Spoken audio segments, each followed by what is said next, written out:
अस्सलाम वालेकुम friends, welcome back to top smarties drama serial Sharpasand. Sanam जो कि घर छोड़कर चली जाती है, मगर इस बात का आइडिया अभी तक फरासत जी को नहीं। फरासत ने तो वैसे ही सुबह फिदा को कॉल कर ली कि सनम बेटी का गुस्सा ठंडा हुआ, जिस पर फिदा ने कहा कि अंकल वो तो उसी टाइम घर छोड़कर चली जाती है।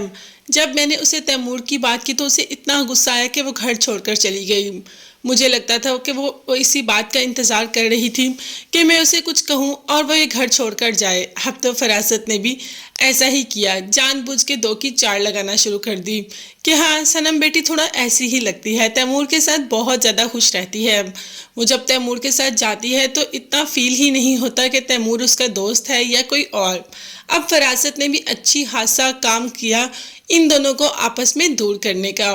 खैर फिदा अभी तो चाहता ही नहीं कि सनम वापस आ जाए। अभी तो उसे लगता है कि सनम ने उसके साथ बेवफाई की। अभी तक उसे इस बात का एहसास ही नहीं हुआ कि उसने सनम के साथ क्या किया। सनम जो कि शाज़मीन के घर रहती है, ये बात फरासत से कैसे छुप सकती है। फरासत की आदत है हर घर में तांका झांकी करने की, इसके बगैर तो उसका गुजारा होता ही नहीं। जब शाज़मीन को देखा सनम से बात करते तो पता चल गया कि शाज़मीन के घर में ही सनम रहती है।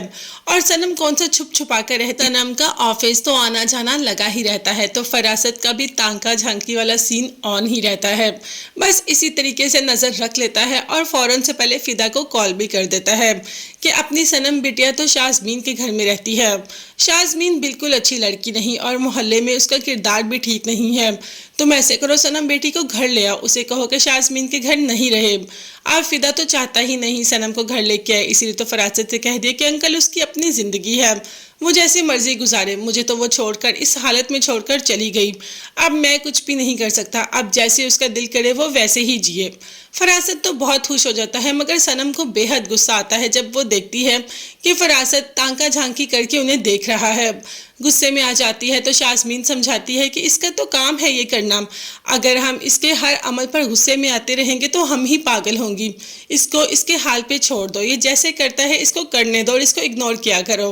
अब शाज़मीन के समझाने पर सनम भी थोड़ा खुश हो जाती है। दोनों की आपस में बॉन्ड अच्छी बन रही है। फरासत यहाँ पर बेहद खुश है क्योंकि उसकी एक बेटी की मंगनी हो गई और वो भी बहुत अच्छे घर में। फाइनली शाजिया खुद रिश्ता लेकर आ गई और वली और मिनाहिल की मंगनी बात पक्की वाली बात तो हो ही गई।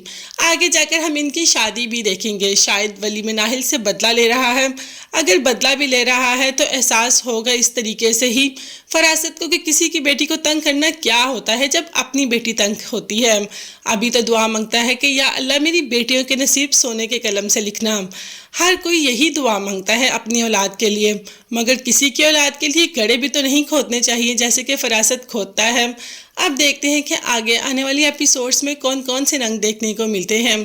तब तक के लिए चैनल को लाजमी सब्सक्राइब कीजिएगा, बेल आइकन भी प्रेस करें ताकि हर वीडियो आप तक बआसानी पहुंच सके। अपना बहुत ज़्यादा ख्याल रखिएगा और अपनी कीमती दुआओं में मुझे और मेरी फैमिली को भी याद रखिएगा। नेक्स्ट वीडियोस तक के लिए अल्लाह हाफिज़, bye bye and take care.